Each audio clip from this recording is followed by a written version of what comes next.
Shalom, damai di hati, selamat pagi, Bapak-bapak, Ibu-ibu, saudara-saudara, keluarga Kristen yang dikasihi dan mengasihi Tuhan. Kita bersyukur dalam tuntunan anugerah Tuhan kita boleh berada di tanggal 6 April tahun 2023. Dan ini adalah hari Kamis, di mana besok hari Jumat tanggal 7 April adalah hari di mana kita akan memperingati dan karena itu beribadah Jumat Agung untuk memperingati akan kematian Tuhan Yesus. Dan karena itu, mari kita lebih mempersiapkan diri lagi, mempersiapkan hati dan pikiran kita untuk mengikuti undangan Tuhan beribadah di Jumat Agung dan bahkan sebagai sidi jemaat akan mengambil bagian dalam undangan meja Tuhan besok di perjamuan kudus Jumat Agung. Dan karena itu, saudara-saudara, ketika juga kita akan menjalani hari ini, mari kita mengawalinya untuk datang ke dalam hadirat Tuhan, untuk merenungkan firman-Nya dan menaikkan doa-doa kita kepadanya. Sebelum kita membaca dan merenungkan firman Tuhan, mari kita berdoa. Tuhan, kami bersyukur untuk penyertaan, perlindungan, pemeliharaan-Mu bagi setiap kami dalam peristirahatan kami di malam yang sudah lalu. Kami bangun di pagi ini dengan tubuh yang sehat, kuat, dan diberkati oleh Tuhan. Kami hendak beraktivitas, mengerjakan sejumlah hal, seperti yang sudah menjadi rutinitas kami, atau juga mungkin ada hal-hal baru yang hendak kami kerjakan. Dan kami rindu sekali semua aktivitas kami ini boleh kami lakukan dalam tuntunan dan penyertaan Tuhan. Dan kami juga rindu sekali supaya segala sesuatu yang kami lakukan ini boleh menjadi suatu pengabdian kami bagi-Mu Tuhan, supaya Engkau dimuliakan. Dan karena itu kami hendak membaca lagi firman-Mu, memikirkannya. Namun dalam kesadaran kami penuh keterbatasan, kami mohon Tuhan, Engkau anugerahi kami, Roh Kudus-Mu, bekerja di dalam kami untuk memberikan kami pengertian, pemahaman, tapi juga kecintaan yang sedemikian besar terhadap firman-Mu, supaya kami akan selalu suka mempelajari firman Tuhan dan suka menerapkannya dalam hidup kami. Firman-Mu menjadi standar pedoman dalam kami berpikir, bertutur, dan berperilaku. Berfirmanlah ya Tuhan, kami menyambutnya. Dalam nama Yesus kami berdoa. Amin. Saudara-saudara, seperti yang diagendakan, hari ini 6 April 2023 kita akan membaca dan merenungkan firman Tuhan dari Matius 27, ayat yang ke-38. Ya, satu ayat yang pendek saja. Yang berkata begini, Matius 27 ayat 38. Bersama dengan dia disalibkan dua orang penyamun, seorang di sebelah kanan dan seorang di sebelah kirinya. Tema perenungan kita saat ini ialah yang benar di antara yang jahat, atau yang benar di antara yang salah. Nah, ayat 38 ini adalah merupakan bagian atau fase dari keseluruhan prosesi penyaliban Yesus. Penyaliban adalah merupakan sebuah hukuman mati yang paling mengerikan yang pernah terjadi sepanjang sejarah peradaban manusia. Dan karena itu, ketika kekaisaran Romawi itu dipimpin oleh kaisar yang bernama Konstantin Agung, di mana Kaisar Konstantin ini yang sebelumnya dia adalah orang yang kafir, tidak percaya Yesus. Tapi oleh anugerah Tuhan, dia menjadi seorang kaisar yang percaya Yesus. Nah, ketika dia menjadi percaya Yesus, maka seluruh rakyat di wilayah kekuasaannya juga menjadi Kristen, menjadi pengikut Kristus.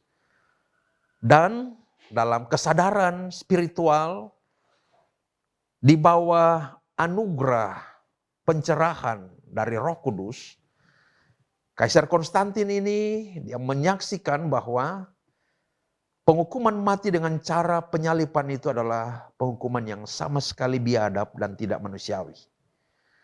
Dan karena itu di masa pemerintahannya, hukuman mati dengan cara disalibkan itu dihentikan. Dan sampai hari ini, Hukuman mati dengan cara disalibkan itu tidak diterapkan lagi di bangsa apapun, saudara-saudara. Sejak dari Kaisar Konstantin memutuskannya pada abad keempat itu. Nah, saudara-saudara, ketika Yesus disalibkan, maka dia diposisikan bersama dengan dua orang penyamun yang disalibkan bersama-sama dengan dia. Jadi ada 3 salib waktu itu dan Yesus di tengah dikatakan. Penyamun yang satu disalibkan di samping kiri, yang satu di samping kanan. Nah, penyamun adalah penjahat-penjahat kelas kakap. Sudah masuk dalam perbuatan-perbuatan kejahatan mereka ialah pemberontakan, pencurian, perampokan, pembunuhan, pemerkosaan, ya segala kejahatan-kejahatan yang biadab itu mereka lakukan. Dan pengadilan Romawi menilai mereka itu moralitasnya sudah tidak dapat diperbaharui lagi, dirubah lagi. Maka lebih baik bagi mereka agar supaya tidak melakukan lagi kejahatan, dihukum. Tetapi hukuman yang setimbal untuk mereka dalam pandangan hukum Romawi adalah hukuman mati dengan cara yang mengerikan, yaitu hukuman salib. Nah, mungkin kita dapat berkata walaupun konsep yang sudah kita pikirkan tadi, hukuman salib itu adalah hubungan yang biadab dan tidak manusiawi. Tetapi mungkin kita masih bisa berkata dalam perspektif waktu itu, untuk kedua penjahat ini, ya wajar kalau mereka dihukum dengan cara hukuman mati yang mengerikan seperti itu. Tetapi yang jadi persoalan adalah Yesus yang disalibkan bersama-sama dengan mereka. Ya, kita tahu bahwa Pontius Pilatus yang berperan sebagai hakim yang mengadili Yesus itu mengatakan beberapa kali, dia tidak menemukan kesalahan apapun pada Yesus yang membuat Yesus itu layak untuk dihukum, apalagi disalibkan. Yesus tak bersalah. Dan kita tahu juga bersama bahwa bagaimana sosok pribadi yang namanya Yesus ini. Dia adalah orang yang baik sekali. Dia menolong banyak sekali orang. Dia menyembuhkan orang-orang yang sakit, yang tak mungkin lagi sembuh di mata manusia.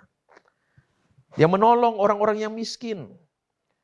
Dia menolong orang-orang yang dirasuk setan dibebaskan. Dia memberi makan ribuan orang dengan cara yang ajaib luar biasa. Dia berpihak pada orang-orang yang lemah, yang miskin, yang susah, dan bahkan yang berdosa, saudara. Dan banyak orang yang hidupnya itu berubah karena terinspirasi oleh karena kasih dan kebaikan Yesus ini. Dan bahkan dengan iman kita boleh berkata, Yesus dalam naturnya sebagai manusia itu adalah manusia yang sempurna.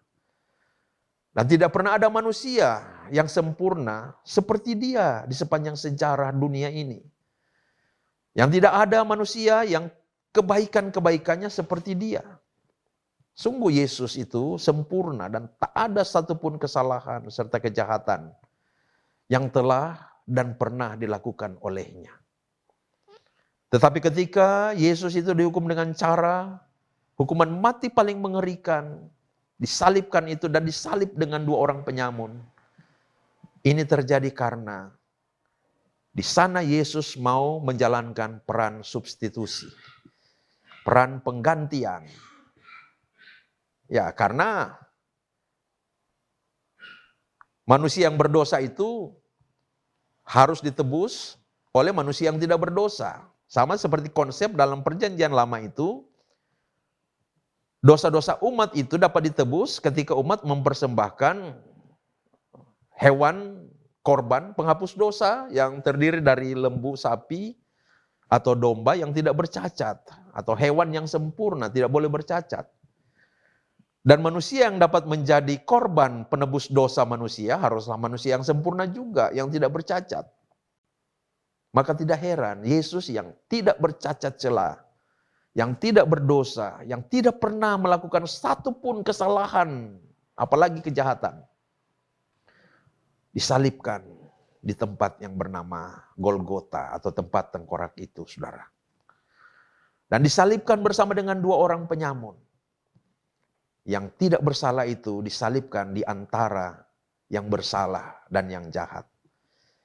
Oleh karena Yesus mau mengambil posisi kita, menjalankan peran substitusi, peran pengganti, ganti kita, menjalani penghukuman dan menanggung murka Allah, agar supaya melalui murka Allah yang sudah ditanggungkan kepada Yesus itu, hukuman Allah yang sudah diberlakukan kepada Yesus itu, maka di dalam Yesus kita dimerdekakan dari dosa, dan karena itu dimerdekakan dari murka Allah dan penghukuman kekal Allah itu. Maka di dalam Yesus ada keselamatan. Ini yang menjadi core belief, inti iman Kristen. Bahwa Yesus mati menebus dosa kita. Tapi kemudian dia akan bangkit untuk menyatakan bahwa peran penebusan dosa yang dilakukan di kayu salib itu efektif berlaku. Oleh karena dia bangkit. Ya, kalau dia tidak bangkit, ya tentu peran penebusan dosa itu tidak efektif berlaku. Dan Yesus bangkit, maka peranan menebus dosa manusia di kayu salib itu berlaku, saudara. Tetapi hal lain yang dapat kita renungkan dari realita Yesus yang tak bersalah, disalibkan di tengah-tengah 2 penyamun yang jahat itu adalah, kita dapat melihat letak perbedaannya. Ya, sama-sama disalibkan, tetapi perbedaannya ialah salib yang di tengah itu adalah salib yang luar biasa. 2 salib di kiri kanan Yesus, salib yang biasa. Ya biasalah, orang yang jahat itu dihukum. Tetapi salib yang di tengah itu ada sosok yang tak bersalah. Yang disalibkan di tengah-tengah 2 sosok yang bersalah, saudara-saudara. Ya, ini sebenarnya merefleksikan tentang eksistensi kita sebagai orang-orang Kristen. Orang Kristen itu dalam kehidupan sehari-hari harus seperti Yesus. Ada di tengah-tengah dunia yang berdosa. Dunia dengan kebudayaannya yang sudah jatuh di bawah kuasa dosa. Dan karena itu kejahatan terjadi di mana-mana. Tadi televisi saya menonton berita di TV One itu. Ada seorang anak remaja yang memukul sampai mati. Ya, rekan remajanya. Hanya karena pacar, saudara-saudara.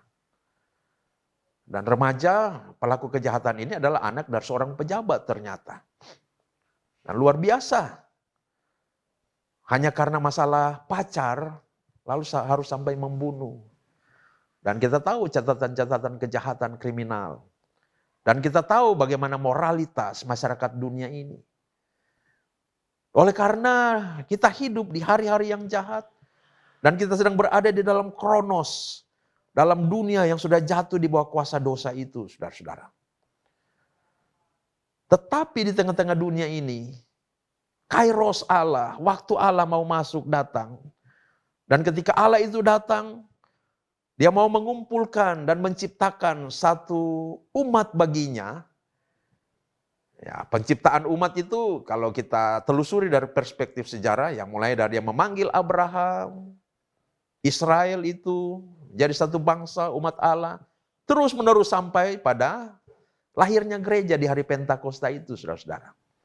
Jadi Tuhan mau menciptakan suatu umat baginya, di mana umat ini, ya, seperti yang pernah dikatakan oleh pendeta Jerman yang namanya Dietrich Bonhoeffer itu, bahwa komunitas Kristen itu adalah koloni sorga yang ditempatkan Allah di dunia ini. Ya, dengan maksud agar supaya menampilkan cara hidup yang berbeda, budaya tanding, sama seperti garam yang berbeda, yang oleh karena keasinannya itu akan memberi rasa yang nikmat, yang gurih pada dunia ini. Sama seperti terang, ya oleh karena terang itu akan menerangi dunia ini dalam kegelapan. Jadi kita itu harus beda, saudara-saudara. Sebagai orang Kristen itu harus beda. Di tengah-tengah kehidupan dunia yang jahat, yang moralitasnya rusak ini, saudara-saudara, kita harus menampilkan moralitas Kristus. Karakter Kristus yang tercermin dalam 9 buah roh itu, dalam 10 hukum Allah itu. Nah, kita tahu kan 10 hukum Allah, kita tahu kan 9 buah roh. Itulah karakter Kristen. Ya, harus kita tunjukkan di tengah-tengah kehidupan di dunia ini. Ketika kita pergi bersekolah, ketika kita pergi bekerja, kita tunjukkan moralitas dan spiritualitas Kristiani. Itu adalah cerminan dari karakter Kristus. Agar supaya kita dapat menjadi berkat bagi dunia ini. Kita bukan berarti juga kita orang yang bersalah. Hanya Yesus yang tidak bersalah. Bukan berarti kita orang yang tidak bersalah. Hanya Yesus yang tidak bersalah. Yang ada di tengah-tengah dua penyamun yang jahat itu. Kita masih orang yang berdosa. Tetapi seyogyanya dengan menjadi pengikut Kristus, kita memiliki pola hidup yang berbeda dengan dunia ini. Dan menghadirkan cara hidup Kristiani yang berstandar pada firman Tuhan untuk menjadi berkat bagi orang-orang di sekitar kita. Jangan justru kita jadi sama dengan dunia, saudara-saudara. Kalau kita jadi sama dengan dunia, firman Tuhan katakan, apa artinya garam itu kalau sudah tidak asin lagi? Karena ia akan dibuang dan diinjak-injak orang. Ya, mungkin ada ilustrasi yang bagus sekali, yaitu ikan. Kita perhatikan ikan itu. Ikan yang hidup itu, meski dia hidup di air asin, di lautan yang airnya asin sekali, tapi dagingnya tidak pernah jadi asin. Hanya ikan mati itu yang bisa menjadi asin dagingnya, karena ditaruhi dan dibubuhi garam. Dikeringkan, jadilah ikan asin. Tapi ikan yang hidup, meski dia berenang dan hidup di tengah-tengah air asin, setiap hari dia terkontaminasi dengan air asin, tapi dia tidak akan pernah jadi asin. Begitu juga dengan kita. Kita harus seperti itu. Meski hidup di tengah-tengah dunia yang sudah jatuh di bawah kuasa dosa, yang menampilkan berbagai kejahatan dan moralitas yang rusak. Mari kita tampil dengan karakter-karakter Kristiani yang baik. Agar supaya karakter Kristiani yang kita tebar itu dapat berimpartasi, menjangkiti orang-orang yang lain. Sehingga membuat dunia ini menjadi lebih baik lagi, saudara-saudara. Inti dari karakter Kristiani itu ialah kasih dan pelayanan. Dimanapun kita pergi dan berada, mari kita tunjukkan kasih. Dan spiritualitas melayani kepada semua orang. Untuk menjadi berkat bagi mereka, saudara. Kita harus berbeda. Memang hanya Yesus yang tidak bersalah, yang ada di antara yang bersalah. Kita memang masih berdosa. Tapi marilah kita terus dengan mengikuti Yesus, makin hari hidup kita makin diubahkan. Makin mencerminkan karakter Kristus. Supaya hidup kita berbeda di tengah-tengah dunia yang rusak ini. Mari kita berdoa. Tuhan, terima kasih untuk firman-Mu yang kami renungkan sekarang ini. Kiranya Engkau menolong kami, Tuhan. Memampukan kami untuk terus membenahi diri makin hari, makin menjadi manusia-manusia yang memiliki karakter seperti karakter-Mu, Yesus. Mampukan kami untuk melawan dosa dan mengalahkannya. Mampukan kami untuk membangun hidup berdasarkan kebenaran-kebenaran firman-Mu, Tuhan. Supaya kami dapat menjadi garam dan terang di tengah-tengah dunia yang sementara membusuk oleh karena dosa ini. Yang sedang berada dalam kegelapan dosa ini, Tuhan.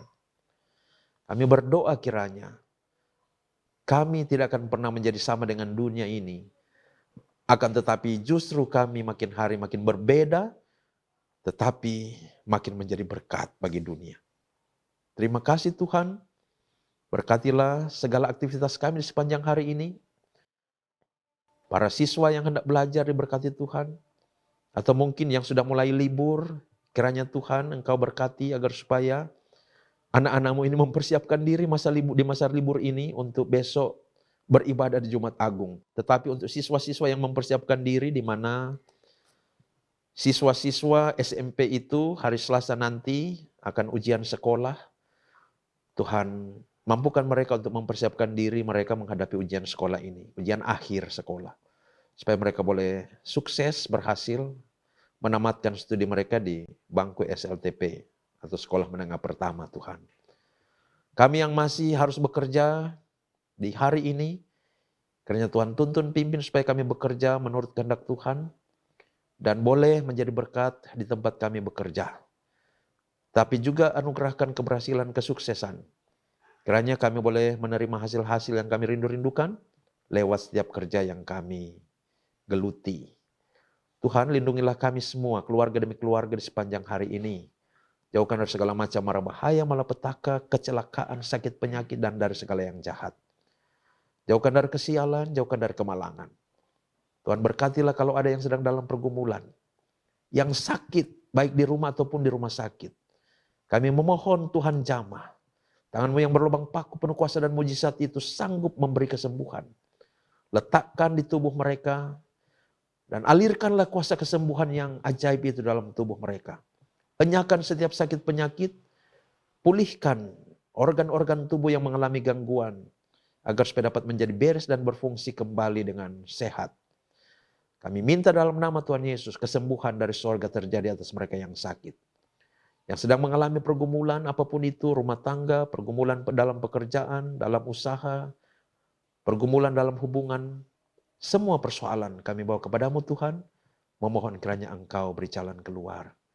Kami berdoa Tuhan berkati Gereja Masinjil di Minahasa, Badan Pekerja Majelis Sinode, Ketua Sinode Pendeta Dr. Hein Arina, demikian juga seluruh unsur Badan Pekerja Majelis Sinode, seluruh Badan Pekerja Majelis Wilayah, dan seluruh Badan Pekerja Majelis Jemaat.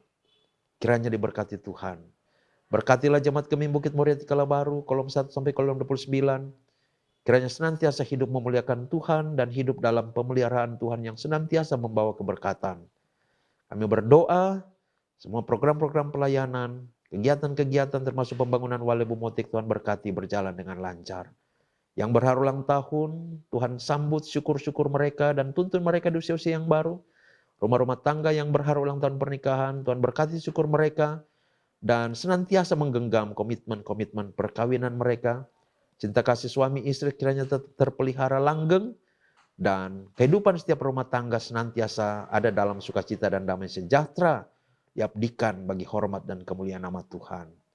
Terima kasih Tuhan, berkati pemerintah bangsa dan negara Republik Indonesia, Bapak Presiden Joko Widodo dan semua pembantunya. Berkati pemerintahan Sulawesi Utara, Gubernur, Bapak Oli Dondo Kambe, Wakil Gubernur, Bapak Penatua Dr. Andres Stephen Kando, dan semua pembantu-pembantu mereka.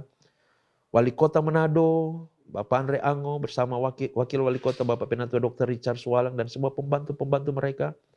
Dikaruniakan kesehatan, kekuatan, perlindungan Tuhan. Hikmat marifat surgawi dikaruniakan kepada mereka untuk mereka menjalankan pemerintahan dan mengupayakan peningkatan kesejahteraan bagi rakyat Sulawesi Utara, Kota Manado. Terima kasih Tuhan, terpujilah namamu. Ini doa kami, syukur permohonan kami. Di dalam nama Tuhan Yesus kami berdoa. Haleluya. Amin. Demikian saudara-saudara, program Renungan Harian Keluarga hari ini, Kamis 6 April 2023. Sekali lagi jika saudara merasa program pelayanan online kami ini memberkati saudara, berkenan untuk yang belum kiranya dapat mensubscribe, share, like, kalau boleh komen juga komen, agar supaya pelayanan online kami ini dapat menjadi semakin maksimal lagi.